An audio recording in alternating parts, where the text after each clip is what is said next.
Praise God, praise God. Isang malakas na palakpak sa ating Panginoon. Hallelujah. Dapat pag Sunday, masaya tayo. It's a Lord's Day. Sabi nga, kasi ito ang panahon na muli buong linggo tayong pinagpala. Binigyan tayong lakas. Mapalad ang lahat ng narito sa lugar na ito at nakakikinig ng kanyang salita. Dahil ibig sabihin, tayo ay buhay pa. Kaya naririnig natin ang salita ng Diyos. Amen? Kaya wag tayong magsasawa dahil ang Panginoon natin ay hindi rin naman nagsasawa. Hallelujah. So, our topic for today, it's about, practicing righteousness. Nung last week, ang pinag-aralan natin is about, sino ba yung nakatanda ng ating topic last Sunday? How to live victoriously. Okay? Ang ganda, pagka tuloy-tuloy, paano tayo mabuhay ng matagumpay? Di ba? Kaya nga napakasarap pagpatuloy tayong nag-aaral, nasusundan natin ang ang series, upang sa ganun nakakalakad tayo, di ba? Pag may dumarating na problema, pagsubok, na-apply natin, ay ito yung sinabi ni Lord sa amin. Ito yung binigay sa amin ni Lord na salita. Kaya tayo ay nakakapamuhay ng victoriously. Dahil ang Diyos ay victorious, tayo ay victorious din. Tayo ay higit pa sa mananamumpay. Today, ngayon naman, ang ating pag-aaralan is about practicing righteousness. Hallelujah. So sabi dito, paano natin, how can you practice righteousness every day? Yan. Paano natin mapapractice ang ang katuwiran natin, ang pagiging matuwid sa araw-araw.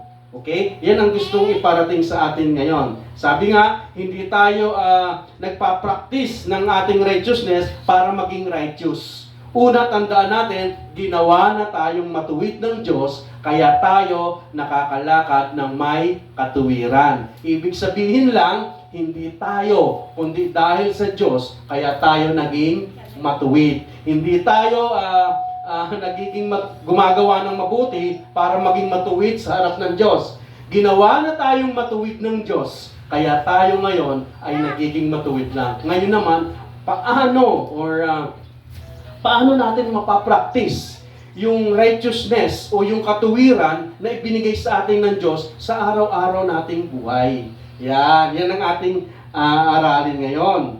Okay? Sabi, sino dito yung mga anak ng Diyos na? Taas ang kamay. Lahat tayo ay anak ng Diyos. Claim mo na yan. Huwag mong titingnan, lagi kong sinasabi, huwag mong titingnan ang sitwasyon mo, ano ka man ngayon. Ikaw ay anak ng Diyos at hindi na mawawala yan. Kung totoo kang sumampalataya sa ating Panginoon at tinanggap mo ang ating Panginoong Hesus, ikaw ay kanyang anak ng Diyos. John 1:12. Ang sino mang sumampalataya at tumanggap ay binigyan ng karapatan na maging anak ng Diyos. Sinong sumampalataya sa ating Panginoon? Hallelujah! Kung sumasampalataya ka, ikaw ay anak ng Diyos. Kaya dapat kayong masaya dahil ikaw ay anak ng Diyos. Hallelujah! Kaya maraming tao ang nag-iisip sa iniisip na yung pagpapractice daw ng katuwiran ay ibig sabihin ay ang pagpapractice daw ng katuwiran ibig sabihin paghirapan mo, pagsumikapan mo, gawin mo ito para ma-practice mo ang katuwiran. Hindi po 'yon. Dahil sabi dito sa ilalim ng bagong kasunduan o covenant, ang righteousness ay reward. Ibinigay sa atin ng ating Panginoon. Ito ay regalo na tinanggap natin sa pamamagitan ng pananampalataya. Kaya ang katuwiran ng Diyos ay nasa iyo na. Ipinapractice na lang natin. Kasi kadalasan minsan, nasa atin na, hindi pa natin alam. Kaya namumuhay pa rin tayo sa dati nating pagkatao. Kaya tandaan natin, meron na tayo. Niligtas ka na ng Panginoon. Kasi ang requirements, pag tinanggap mo at buong puso kang sumampalataya sa Panginoon, ikay ligtas na. Ngayon, minsan, nakakalimutan natin, ligtas na pala tayo kasi nakikita natin ang nangyayari sa mundo. Amen? Kaya dapat, alam natin ang ating identity lagi. Amen? Kaya para hindi tayo naliligaw. Sabi sa Romans 5:17, sa pamamagitan ng pagsuway ng isang tao, naghari ang kamatayan. Ngunit sa pamamagitan din ng isang tao, sino yon? Si Jesucristo, ang mga taong pinagpala ng sagana at itinuring na matuwid ng Diyos ay maghahari sa buhay. Ibig sabihin, tayo ngayon to, naghahari na tayo sa buhay. Kaya lang, dapat alam natin ito. Okay? Yan. Kaya nga, bilang mga believers, hindi na tayo nagsusumika pa para sa ating katuwiran. Dahil ang katuwiran ay nasa atin na. Ipinapractice na lang natin. Hallelujah! Kaya nga, sabi nga, nabubuhay tayo mula sa katuwiran na ibinigay ng Diyos sa atin. Yung tatanda natin, wala tayo. Sa salvation, wala tayong part. Wala tayong ginawa. Hindi natin pinaghirapan. Wala tayong ginawa para maligtas. Dahil ang kaligtasan ay regalo. Ibinigay sa atin ng free. Sabi dito sa Ephesians 2:8-9, dahil sa biyaya, kayo ay naligtas sa pamamagitan ng pananampalataya. Hindi ito sa pamamagitan ng iyong gawa, kaya wala tayong dapat na ipagmalaki. Sa salvation, wala tayong ginawa. Pero after nating maligtas, doon tayo maraming ginagawa. Bakit? Yung kaligtasan na tinanggap natin, ang pananampalataya at ang banal na Espiritu na nasa atin, siya ang gumagawa para sa atin. Kaya nagagawa natin ang mabuti, kaya tayo nakakapagmahal sa kapwa dahil ang pag-ibig ng Diyos ay nasa atin na. Amen? Hallelujah! Kaya iyon ang ating dapat tandaan. Kaya ang Diyos natin ay na mabuti. Kaya nga, sabi dito, ang Christian life ay hindi tinatawag na performance muna bago tanggapin. Okay? Dahil ang totoo, tinanggap na tayo at ang natanggap natin ang nagpo-produce ng transformation. Nang tinanggap natin si Kristo sa ating buhay, iyon ang nagta-transform sa atin. Hindi mo kailangang maging mabait. Hindi mo kailangan ko munang magpakabait muna bago ako lumapit sa Diyos. Hindi. Tayo ay tinanggap na muna at habang tinatanggap mo siya at pag tinanggap mo na siya, doon ka pinaprocess ang transformation sa buhay mo. Amen? Kaya iyon ang dapat na maunawaan natin. Dahil sabi nga, ang tanda natin, tayo ay mga anak ng Diyos. Okay? Sabi sa main text natin, 1 John chapter 1 verse 1 John chapter 3 verse 10. Sabi dito sa English, para gusto ko lang ipakita sa inyong righteousness. In this, the children of God and the children of the devil are manifest.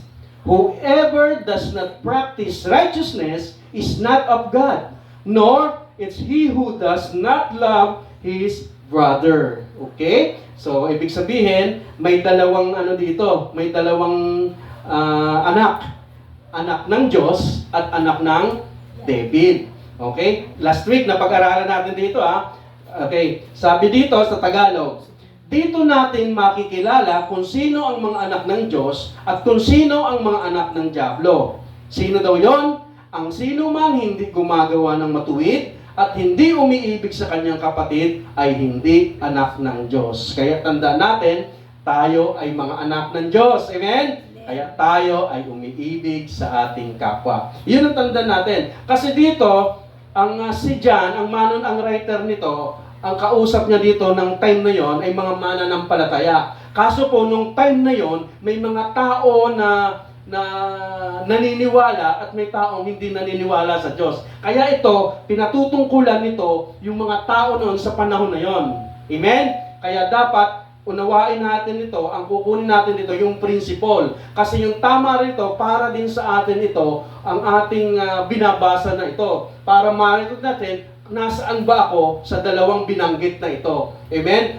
Pero alam natin kung nasaan na tayo ay anak na ng Diyos. So, ibig sabihin, warning ito sa mga hindi pa anak ng Diyos. Dahil daw sabi, pag hindi pa raw ang anak, ang hindi gumagawa ng matuwid at hindi umiibig sa kanyang kapatid ay hindi anak ng Diyos. Amen?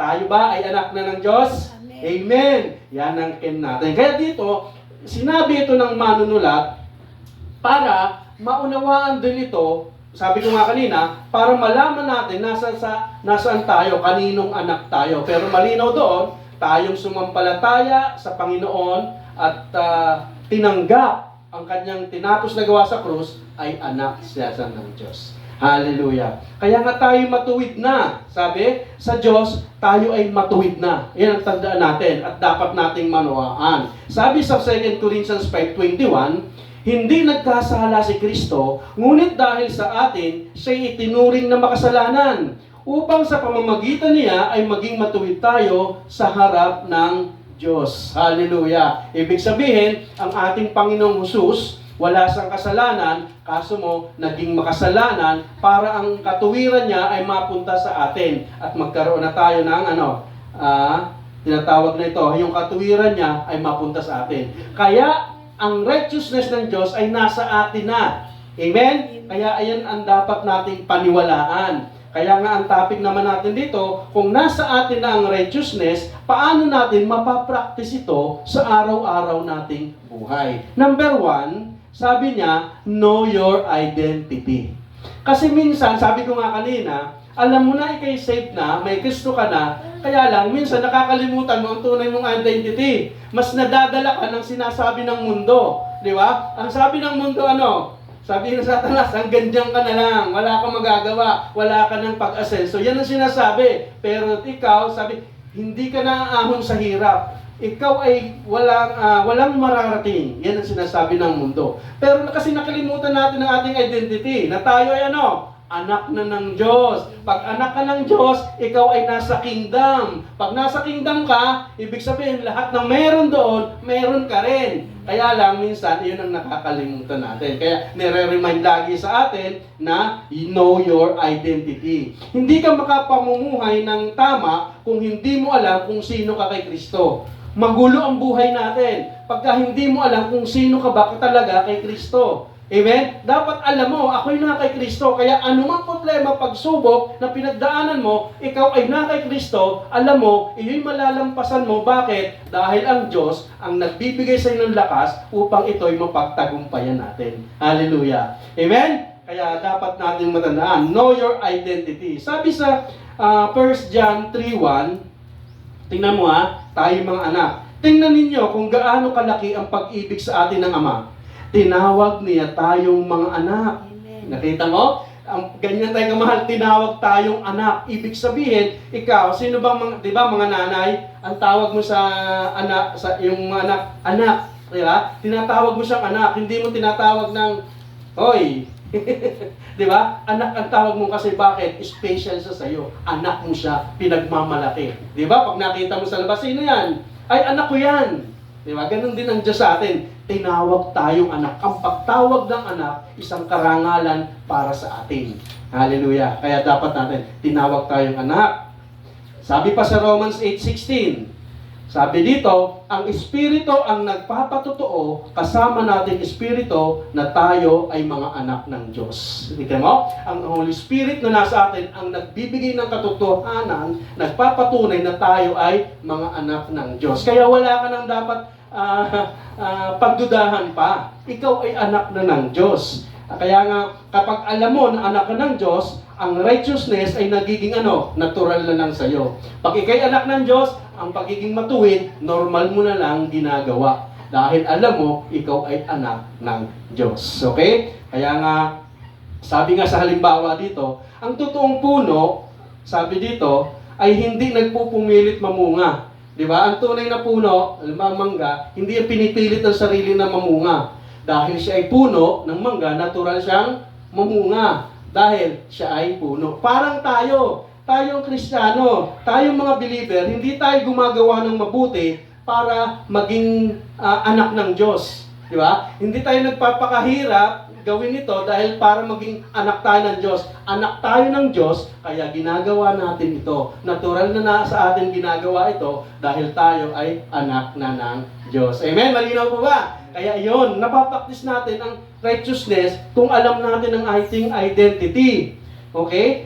Hindi na tayo naguguluhan. Okay? Sabi pa sa 1 John 3:9, ang tinanggap ng Diyos bilang anak niya ay hindi na nagpapatuloy sa pagkakasala. linawin natin dito. Tayo ay nagkakasala. Pero ang sabi, hindi nagpapatuloy sa pagkakasala. Hindi sabi na hindi na nagkakasala. Hindi na nagpapatuloy sa pagkakasala. Ang sabi dito, ang tinanggap ng Diyos bilang anak niya ay hindi na nagpapatuloy sa pagkakasala. Bakit daw? Sapagkat nananatili na sa kanya ang buhay na galing sa Diyos. Ang buhay na galing sa Diyos ay nasa atin na. Dapat alam natin ito. Ito sa isang identity natin. Dahil ang Diyos na ama niya ay hindi siya maaaring magpatuloy na sa pagkakasala. Dahil ang ama natin ay Diyos, never na tayong magpatuloy sa pagkakasala. Hallelujah. Palakpakan natin ating Panginoon. Hallelujah. So, medyo, number 1? Paano natin ma-practice ang identity? Know your identity. Alam niyo ba ang identity niyo? Tayo ay anak ng Diyos. Kaya dapat proud ka yan. Okay? Number 2, believe that you are already righteous in Christ. Yan. Paniwalaan mo na ikaw talaga ay matuwid na sa harap ng Diyos. Kasi minsan, pag nakakagawa ng kasalanan, Lord, matuwid ba? Ito ba'y matuwid? Parang hindi naman yata. Huwag ka na magduda. Kung tinanggap mo si Kristo, dapat maniwala ka na ikaw ay talagang matuwid na sa harap ng Panginoon. Dahil kanino? Kay Kristo. Okay? Kaya nga maraming Kristiyano, ang buong buhay sinusubukan na maging matuwid.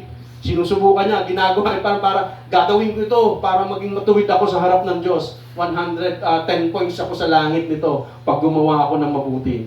Okay? Kaya nga, pero ang sabi ng Bible sa atin, ikaw ay righteous na. Hallelujah. Okay, tapikin mo nga ang katabi natin, baka napipikit na, ganun nga. Tandaan, ganun natin, tabi natin. Lakasan mo, baka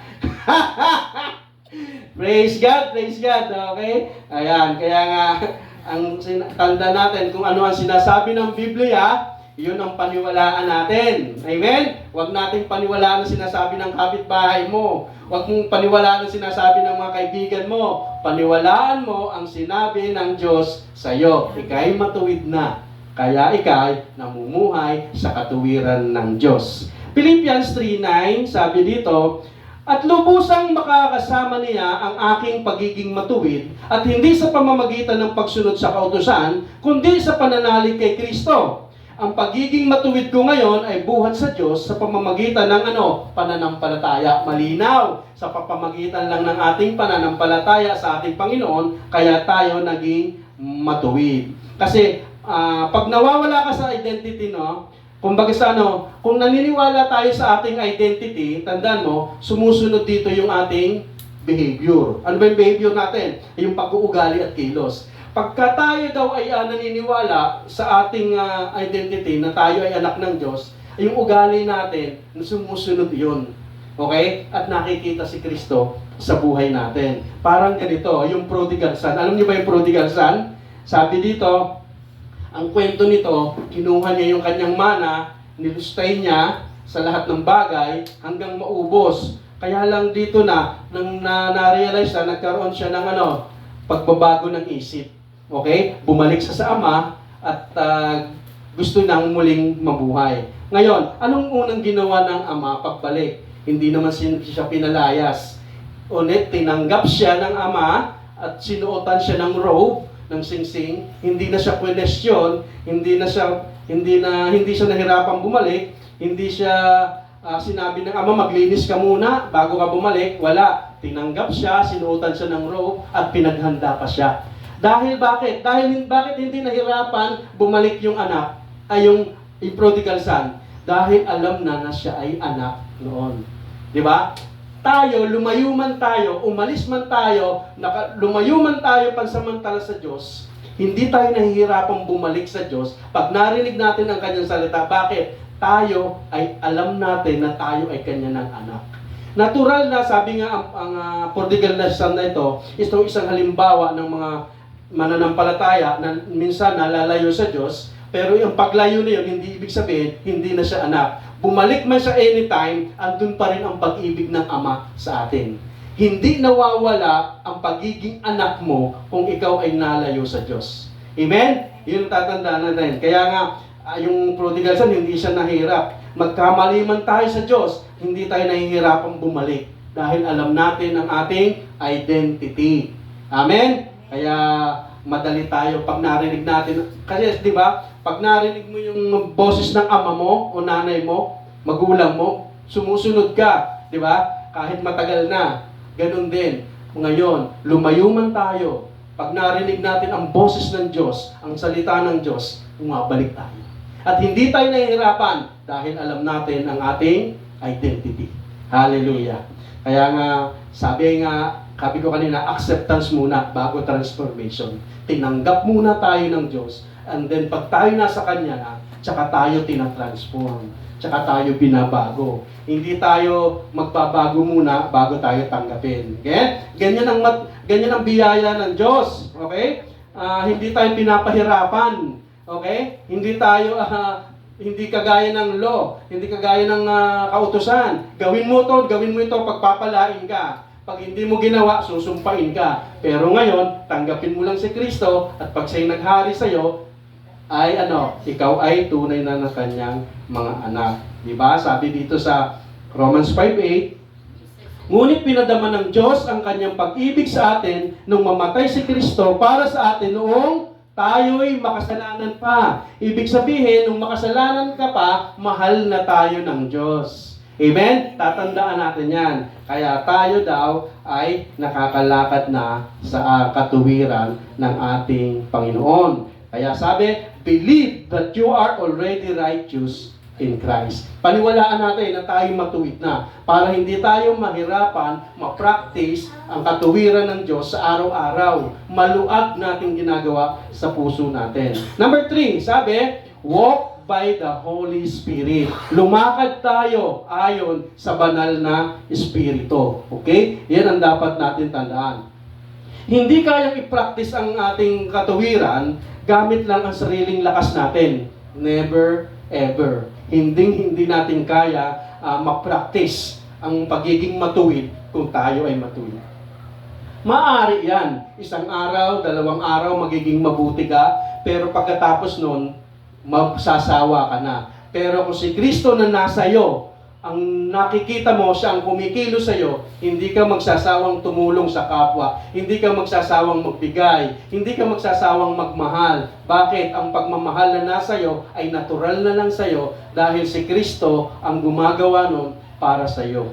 Hallelujah. Amen? Kaya walk by the Holy Spirit. Kailangan natin banal na Espiritu. Hindi natin kayang mabuhay ng walang Holy Spirit sa buhay natin. Sabi dito sa Galatians 5:16, sinasabi ko sa inyo, ang Espiritu ang gawin ninyong patnubay sa inyong buhay at hindi kayo magiging alipin ng hilig ng laman. Nakita nyo? Sabi daw, ang Espiritu ang gawin nating patnubay sa ating buhay. Bakit? Upang hindi tayo maging alipin ng ating laman. Ano ba ang laman? Ito yung mga ginagawa natin. Ito yung mga iniisip natin. Ito yung mga desisyon na nasasabi natin. Iyan yung laman na ginagawa niya. Kaya ang gawin natin, Espiritu ang gawin nating patnubay. Sabi sa Romans 8:4, who do not walk according to the flesh, but according to the Spirit.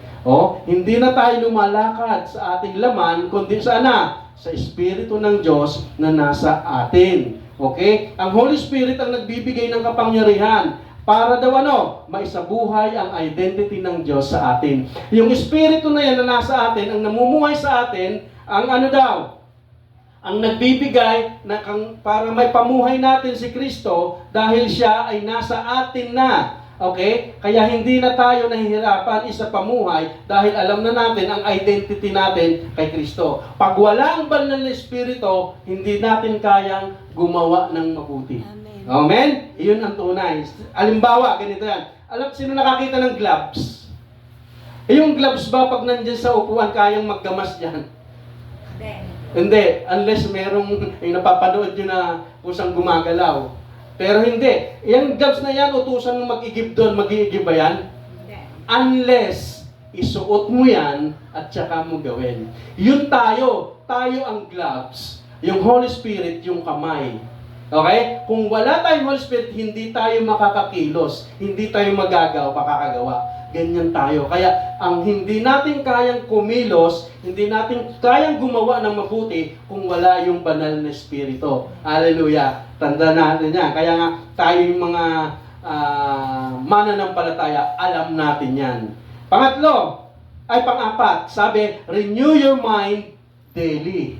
Yan, kailangan baguhin natin ang ating pag-iisip. Araw-araw, hindi lang ngayon. Hindi lang bukas, hindi lang mamaya, every day. Kasi araw-araw, merong may mga tukso sa buhay. Ha? Kaya tandaan natin, pang-apat, renew your mind every day. Sabi niyo, ang spirit, sabi dito, ang spirit mo ay ang ating Holy Spirit ang na-born again sa atin. Ang espiritu natin ay hindi na ito na yung matuwid sa atin. Tandaan natin, baka minsan, naalala natin,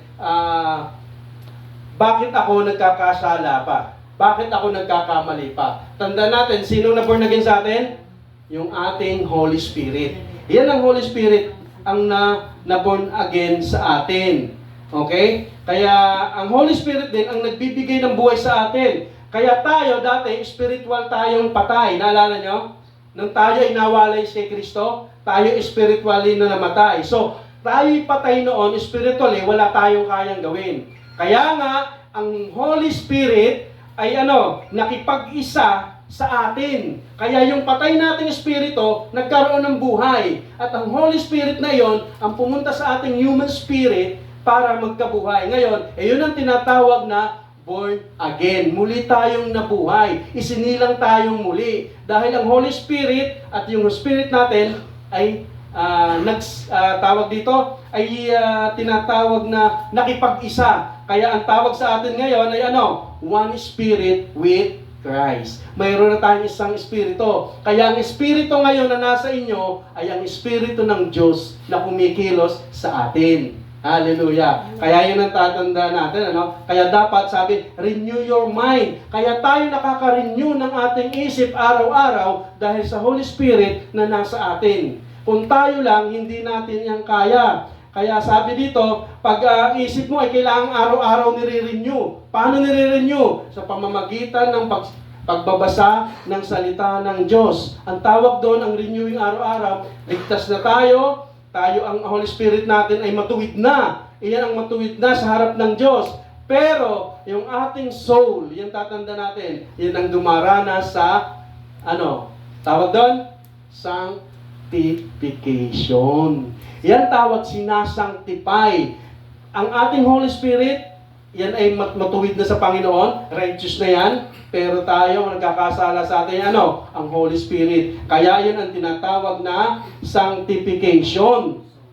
Yung soul, okay? Yung soul. Kaya sabi dito, ang isip natin, kalooban at damdamin, iyon ang nagkakaroon ng pagkakasala. At iyon ang soul. Kaya nga sabi, tingnan mo, sa 2 Corinthians 4:16, therefore, we do not lose heart, even though our outward man is perishing, yet the inward man is being renewed day by day. Yun, nililinis ang ating soul araw-araw. Amen? Yan tatanda natin. Kaya ang ating mga kasalanan na nagagawa ay unti-unting binabago. Kaya simula nang ikay na born again, hindi ka naman mabait na agad. Sinasanctify ka, linilinis ka araw-araw ng Diyos. Amen? Mayroon kang pagbabago. Ang Kristiyano, hindi ka agad mabuti yan. Mayroon niyang pagbabago unti-unti. Tingnan mo, sabi dito, Romans 12:2, paano tayo nagbabago? And do not be conformed to this world, but be transformed by the renewing of your mind. Okay? Sabi daw dito, huwag tayong makiayon sa mundong ito. Okay? Huwag tayong makiayon sa mundo ito. Magbago tayo, magbago tayo sa pamamagitan ng pagbabago ng isip. I-renew natin ang mind natin. Ang renewing mind ang magbibigay sa atin ng tunay na paglakad ng katotohanan sa ating Panginoon. Pag na-renew natin ang mind natin, susunod na natin ang isip, susunod ang damdamin. Pag binago mo ang puso, babago yung isip mo, mababago yung kilos mo. Amen? Kaya inward, nagsisimula sa loob. Pag ikay ang born again spirit mo, nagbago na, ang soul mo, unti-unting binabago, ang kilos mo, mababago rin. Amen? Yun ang sanctification. Kaya dito, tingnan ninyo, sa 1 Thessalonians chapter 5:23, naway lubusin kayong gawing banal ng Diyos, na siyang nagbibigay ng kapayapaan, at naway panatilihin niyang walang kapintasan ang buo ninyong katawan,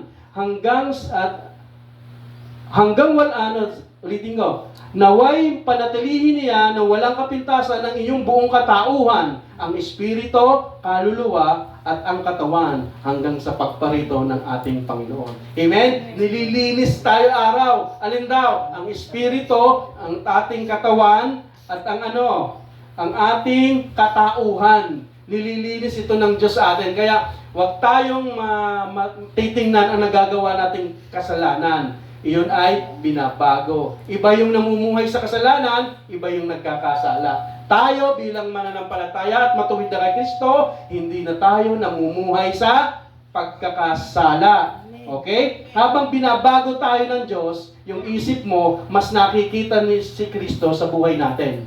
Unti-unti yan. Habang tayo nagpapabago sa Diyos, unti-unting nakikita si Kristo sa buhay natin. Amen? Parang salamin. Pag nagtingin ka sa salamin, di ba? Wow, ang ganda ko na. Malinis na. Tapos, proud ka nang tumingin sa harap ng tao. Bakit? Perfecto na ang iyong make-up. Okay nang suklay mo sa buhok. Pag humarap ka, wala kang dungis. Kaya, pag humarap ka sa tao, taas noo ka. Ang tingin mo sa rin, malinis ka. Bakit? Nakita mo na sa salamin. Ganon din tayo. Ganon din ang buhay natin. Kapag si Kristo ang laman ng isip, ng puso at damdamin natin, proud tayong tumingin sa tao. Proud tayong magsalita. Bakit? Ang lumalabas sa bibig natin ay ang salita ng Diyos. Amen? Kaya nagmi-mirror sa atin, kaya nasasalamin sa ating pagkatao ang Diyos. Bakit? Siya ang nasa isip, siya ang nasa puso, nasa damdamin natin ay ang salita ng Diyos. Amen? Hallelujah. Pakpakan natin ng ating Panginoon. Sabi dito, panglima, love others. Yan. Ito ang pinakang isa sa dapat nakikita, napapractice natin ang ating katuwiran. Love others. Dito sa 1 John, ating topic ngayon, magkasama dito ang righteousness at saka love. Hindi pwedeng righteousness lang nang walang pag-ibig. Amen? Pag matuwid ka, sigurado may pag-ibig ka. Amen? Hindi ka matuwid na wala kang pagmamahal. Hindi totoo yon. Tingnan mo, sabi dito sa 1 John 4:7, mga minamahal, mag-ibigan tayo sapagkat mula sa Diyos ang pag-ibig. Amen. Ang bawat umiibig ay anak ng Diyos at kumikilala sa Diyos. Pag mahal natin ating kapwa, umiibig tayo sa ating kapwa, iniibig natin ang Diyos. Sabi, mag-ibigan tayo. Ang umiibig sa anak ng Diyos ay kumikilala sa Diyos. Hallelujah. Malinaw po. Saka malinaw na ebidensya nga. Sabi nga, ang practicing ng righteousness ay yung pagmamahal natin sa kapwa. Pag nakikita ng tao, nararamdaman ng kapwa natin na mahal natin siya, isang bagay ito na napapractice natin ang katuwiran ng Diyos na nasa atin. Amen? Hallelujah. Kaya dapat natin maunawaan ito. Hindi natin kayang sabihin lumalakad tayo sa katuwiran, masabi natin, ako bakit lumalakad naman sa katuwiran ng Diyos? Samantalang ang ating kapatid ay hindi natin kayang ibigin. Amen? Pag sinabi mo ako'y lumalakad sa katuwiran ng Diyos, mahal ko ang aking kapatid, mahal ko ang aking kasamahan sa iglesia, mahal ko ang bawat isa. Okay? Na lahat ng mga anak ng Diyos. Hallelujah. Kaya dapat natin itong maunawaan. Okay? Pang-anim, sabi dito, abide in Christ.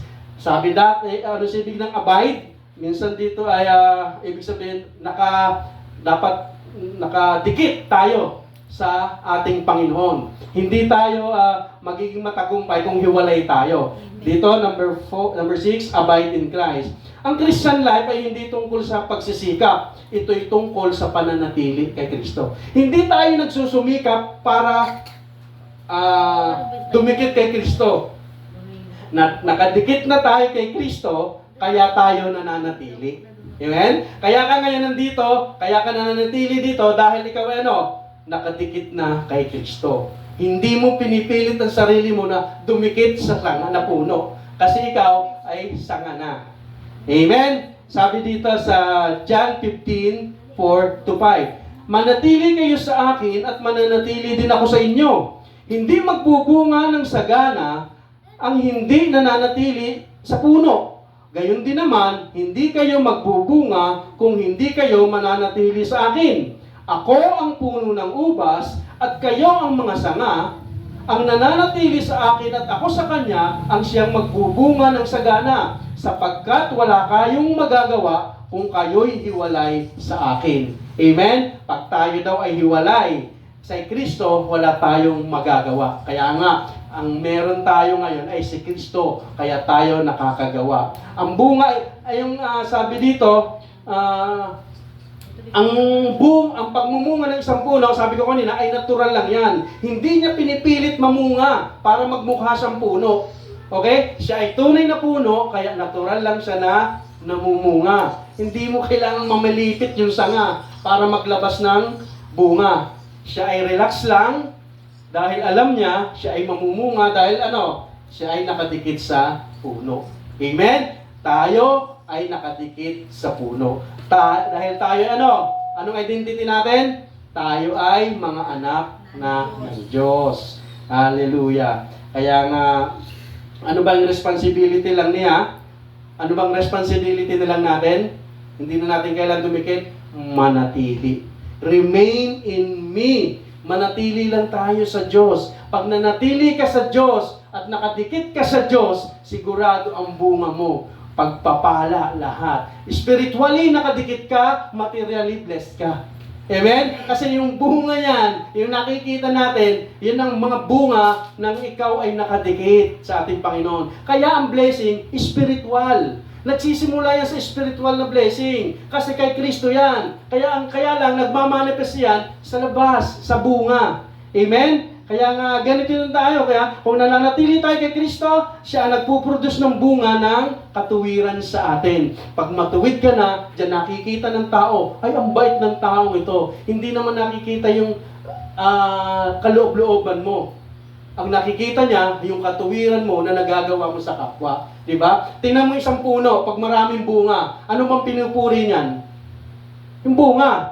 Hindi ba pinupuri yung ugat? Diba? Oh, ganda ng ugat nito, kaya ang dami ng bunga. Hindi, diba? Pinupuri mo ang bunga. Kasi nga tayo, ang born again spirit natin nasa loob. Kaya ang resulta niyan, mamumunga tayo ng kabutihan. Kaya nga spiritual, ang blessing spiritual. Una mong naranasan ang pagpapalang spiritual nang tinanggap mo si Kristo. Kaya ang bunga niyan, yung righteousness na pa-practice mo, nagiging mabuti ka, mapagbigay ka, mapagmahal ka sa iyong kapatid. Amen? Hallelujah. Yan ang pagpapala ng kung tayo ay patuloy na nakadikit sa bunga. Ano ba yung mga spiritual na Ano bang mga spiritual na bunga na mayroon tayo? Sabi dito sa Galatians 5:22-23. Subalit ang bunga ng espiritu ay number 1, pag-ibig, kagalakan, kapayapaan, katiyagaan, kabutihan, kabaitan, katapatan, kahinahunan, at pagpipigil sa sarili. Amen? Meron na tayong ang tawag doon, pagpipigil na tayo sa sarili. Yan na ang mga bunga ng Espiritu sa atin kung tayo ay yung katuwiran ng Diyos ay nasa atin. Meron na tayo niyan. Alam mo, lahat ng mananampalataya, meron yan. Ano nang kailangan? I-practice lang natin. Nasa atin na yan. Paniwalaan mo lang. Ay, hindi pa ako magpapigil. Ito na ako Ganito talaga ako na Hindi ko na kaya. Hindi, ikaw na yan. Paniwalaan mo lang na nasa iyo ng katwiran, practicein mo. Kaya nga, practice. Practice the righteousness. Hindi naman magaling ka na Pinapractice mo. Mapagpigil sa sarili. Number 1 kasi, kaya number 1 dyan ang love. Kasi kung wala kang love, lahat ng iyan wala. Amen? Kaya nagagawa mo yung tinatawag na kagalakan, kapayapaan, katiyagaan, kabaitan, kabutihan, dahil saan? Sa love. Kung wala ang love yun, hindi ka magiging mabait. Amen? Hindi ka magtsatsaga. Okay? Hindi ka magiging tapat. Bakit? Walang love. Because ang love, nasa iyo na ang lahat ng fruit of the Holy Spirit. Hallelujah. Meron tayong paniwalaan mo na nang ikaw ay tumanggap at sumampalataya sa Diyos at nasa iyo na si Kristo, meron kang lahat yan. Anong gagawin? Practice. Practice yun natin. Okay? Last, sabi dito sa panguli, remember the grace. Remember that grace trains us. Ibig sabihin, alalahanin natin na tayo ay tinitrain. Ano ba Tagalog sa train? Hindi yung mahaba Hindi yung... Sinasanay, sinusubok. Okay? Sabi dito, alalahanin natin na ang biyaya daw ay sinusubok tayo, sinasanay tayo. Tandaan natin, minsan masakit ang pagsasanay. Di ba? Minsan mahirap ang pagsasanay. Minsan parang mabigat ang pagsasanay. Pero pag nasanay ka naman, relax na. Dati, sino ba yung nagtatrabahong maglaba, labandera? Ang hirap maglaba, di ba? Pero pag sanay ka na, napakadali na sa'yo. O, diba? Construction. Ano bang ang hirap mga bagay na hindi mo alam sa simula, pero pag na-practice mo, magaling ka na. Amen? Yan mga bagay, sinasanay tayo ng Holy Spirit. Ngayon, pagtuturo, pag-share ng gospel, minsan hindi ka pa sanay, ang hirap, hindi ko kaya. Pag ang ginagawa natin, kung patuloy tayo nag-aaral, madali mag-share ng gospel. Hallelujah. Amen? Kadili yun. Tinitrain tayo. Sabi nga, ang grace ay hindi lisensya para gumawa tayo ng kasalanan. Ito ang nagtuturo sa atin para gumawa ng mabuti. Ulitin ko, ang grace, ang biyaya ay hindi lisensya para tayo gumawa ng kasalanan. Ang grace ang nagtuturo sa atin para gumawa tayo ng kabutihan. Basahin natin. Titus 2:11 hanggang 12. Sapagkat nahahayag na ang kagandahan loob ng Diyos na nagdudulot ng kaligtasan sa lahat ng tao. 12. Ito ang nagtuturo sa atin upang talikuran ang makamundong pamumuhay at damdaming makalaman. At upang makapamuhay tayo ngayon na may pagpipigil, matuwid at karapat-dapat sa Diyos. Hallelujah. Amen? Bakit daw? Pagkat nahayag na ang kagandahang loob ng Diyos sa atin. Amen! Kaya tayo nakakapamuhay. Kaya nga ang biyaya, hindi lisensya para magkasala. Itong biyaya ang nagbibigay sa atin para makapamuhay ng tama. Hallelujah! Kaya nga, huwag na tayong umano sa law. Ang law, sabi ko kanina, ang batas, gawin mo ito, puro demand. Gawin mo to, nang gawin to, pagpapalain ka. Di ba? Pag hindi mo nagawa, susumpain ka. Pero ang biyaya, sabi dito, ito ay nagbibigay ng kakayahan para saan? Para sa tunay na pagbabago ng puso. Hallelujah. Ngayon, paano natin ito may apply? Ulitin natin. Application. Paano natin may apply ang righteousness sa araw-araw? Number 1, sabi dito, alalahanin na ikaw ay righteous, alalahanin na ikaw ang righteousness of God. English, Tagalog, Taglis dito Alalahanin mo ganito. Alalahanin mo na lang araw-araw na ang righteousness ng Diyos ay nasa iyo. Yun ang tanda mo para makapamuhay ka ng may katuwiran. Pangalawa, maglakad sa gabay ng Holy Spirit. Lumakad tayo sa gabay ng Banal na Espiritu. Sabi ko kayo na hindi tayo makakalakad nang walang Holy Spirit sa buhay natin. Pangatlo, sabi, i-renew our mind. Ang isip natin, i-renew natin sa araw-araw. Paano ba mag-renew? Pagbabasa ng kanyang salita, pakikinig ng kanyang salita. Huwag makiayon sa takbo ng mundong ito. Huwag mong pakinggan ang sinasabi ng mundong ito. Dahil ang sinasabi ng mundo, taliwas sa sinasabi ng Diyos sa iyo. Idililigaw ka sa iyong identity. Amen?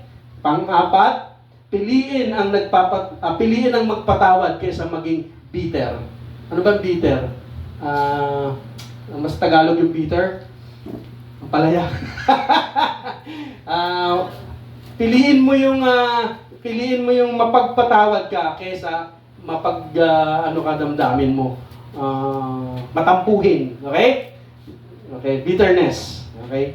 Panglima, magpakita ng pag-ibig sa iba. Yan yan. Show your love to others. Dahil dyan, napapractice mo ang righteousness. Okay, ngitian mo yung katabi mo. Ngitian mo nga. Pag ginitian mo nga na pinapakita mo na ang pag-ibig mo sa iyong kapwa. Hallelujah. Okay? Pang-anim, abide. Mag-abide tayo kay Kristo at huwag umasa sa sariling lakas. Lagi tayong nakadikit kay Kristo. Umasa tayo sa Panginoon at huwag ang sarili natin. Maaring sa simula kaya natin. O kaya ko mag-provide 1, 2, 3 linggo o 1 taon. Pero sa susunod, maubusan ka ng lakas. Hahanapin mo pa rin si Kristo. Amen? Kaya kaysa mag-provide ka ng sarili mo, umasa ka na lang kay Kristo. Kaya nga, siya ay great provider. Hallelujah. Pang-pito, magtiwala na ang biyaya ng Diyos ang nagpo-produce ng Christ-like character. Siya ang nagbibigay kaya para makita ang katuwiran ng Diyos sa buhay natin. Amen? Hallelujah. Yan. Kaya nga dito, bago tayo magwakas, sabi dito, ang practicing righteousness ay hindi nagpapanggap na banal ka. Hindi yon. Yung pagpapractice mo ng katuwiran, hindi ka nagpapanggap na mabuti. Hindi ka nagbubuti-butihan. Ito daw ay pagpapakita na si Kristo ay nasa iyo na. Hindi mo kailangang magkunyari para makita ang righteousness. Ito ay kusang lumalabas sa buhay mo. Hallelujah. Okay? Hindi mo sinusubukang maging hindi mo kailangang pilitin na maging bagong tao sa harap ng iba. Ikaw ay bago na sa harap ng Diyos. Binago ka muna ng Diyos. Pag binago ka ng Diyos, sa harap mo, lalabas yan sa ibang tao. Makikita yan. Sabi nga dito sa 2 Corinthians 5:17, therefore, if anyone is in Christ, he is a new creation. Pag tayo ay naka Kristo, ikaw ay bago na. Wala nang dati mong pagkatao. Ikaw ay bago na at si Kristo na ang naghahari sa buhay mo. Hallelujah. Dahil si Kristo, sabi dito, dahil si Kristo na nabubuhay sa atin, kaya na natin ang mamuhay ng may katuwiran sa araw-araw. Napakadali na sa ating gawin yon. Hallelujah. Kaya nga mga kapatid, tandaan natin, kung talagang nasa atin na si Kristo, ipamuhay natin ito. Practice natin araw-araw. Sige? Dahil alam nyo ba, ang Panginoong Hesus ay naparito. Siya ay namatay sa krus para sa atin. Kasi mahal na mahal tayo ng Diyos. Kaya ang pag-ibig na nasa atin ay dahil sa pag-ibig ng Diyos na tinanggap natin. Napakabuti ng Diyos. Ang magandang balita, siya'y namatay, inilibing at muling nabuhay para sa atin. Siya ay walang kasalanan, pero naging makasalanan para sa atin. Ang kasalanan natin ay tinanggap ng kanyang buong katawan upang ang ating karumihan ay mapunta sa Kanya at tayo ay maging malinis sa harap ng Diyos. Hallelujah! Yan ang magandang balita na dapat nating marinig. Okay? Kaya nga ang sino mang sumasampalataya, kailanman ay hindi napapahamak. Ang sino mang nakay Kristo ay lalong pinagpapala. At ang pagpapala niya ay nasa any situation ng buhay nyo, ano man ang pinagdadaanan mo, ilapit mo kay Kristo at siyang bahala dyan. Hindi mo kaya yan ng Diyos. Hallelujah! Okay? Sabi ko dito, last word, hindi ang practicing righteousness ang ugat ng kaligtasan. Kundi ang practicing righteousness ay bunga ng bagong buhay na tinanggap natin sa pamamagitan ng biyaya na galing kay Kristo. Hallelujah! Palakpakan natin Panginoon. May naintindihan po ba tayo? Ngayon, mula ngayong oras na ito, practicein natin ang righteousness sa ating kapwa. Amen? Memorize ba natin yung lahat? Una, identity. Okay? Number 1, identity. Number 2, believe that you are righteous. 3, walk by the Spirit. Number 4, renew your mind every day. Number 5, love others. Number 6, abide in Christ. And last, remember that we are righteous in Christ. Hallelujah. Okay, palakpakan natin ang ating Panginoon. Tayo ay manalangin. Ama, salamat po sa mensahe mo ngayong araw nito. Salamat po at binigyan mo kami ng bagong karunungan. Makakalakad kami ngayon ng may katotohanan, Lord. At patuloy mo kaming tinutulungan. Hindi namin kayang mag-isa kung hindi Ikaw, Panginoon, ang tumutulong sa amin. Ikaw na tinanggap namin at nasa amin ang kumikilos para mag-practice namin ang katuwiran na meron kami na galing din naman sa iyo, Panginoon. Salamat po, Panginoon, na itinuro mo sa amin namin ang mga bagay na ito upang patuloy naming malakaran ang nais mong malakaran. Lord, salamat po sa kaunawaan at karunungan na patuloy mong ibinibigay sa amin. Ngayon, Lord, may apply namin ito ng buong pagsisikap, ng buong pag-asa, buong pag-ibig, Panginoon, na ito ang magsisimula ng bagong buhay namin mula nang marinig namin ang magandang balita sa oras na ito, Panginoon. Ama, salamat po sa mga salita mo na narinig ng bawat isa. Nawa ito ay tumanim sa kanyang puso, mamunga, lumago, at maging kapakinabangan nila. Lord, salamat po sa mensahe na ito, Lord, na ito ay mananatili. Sila ay magkakaroon ng lakas upang mamuhay, maging matatag, upang maging sa lahat ng problema, pagsubok na kanilang pinagdadaanan, ito ay hindi nila titingnan na negatibo, kundi positibo, Panginoon, na ito ay malalagpasan nila dahil ikaw ang kumikilos sa buhay ng bawat isa. Salamat, Ama, sa mensahe mo ngayong araw nito. Purihin ka, dakilain ka, Panginoon, at sambahin ka, Panginoon. Maraming salamat at sama-sama po kaming nagbibigay sa iyo ng pinakamataas na papuri at pagsampa. Sa pangalan po lamang na yung bugtong na anak na sa Diyos na aming tagapagligtas. At sa kapangyarihan ng banal na Espiritu, tayong lahat ay magsabi ng Amen. Amen. Hallelujah. Hallelujah.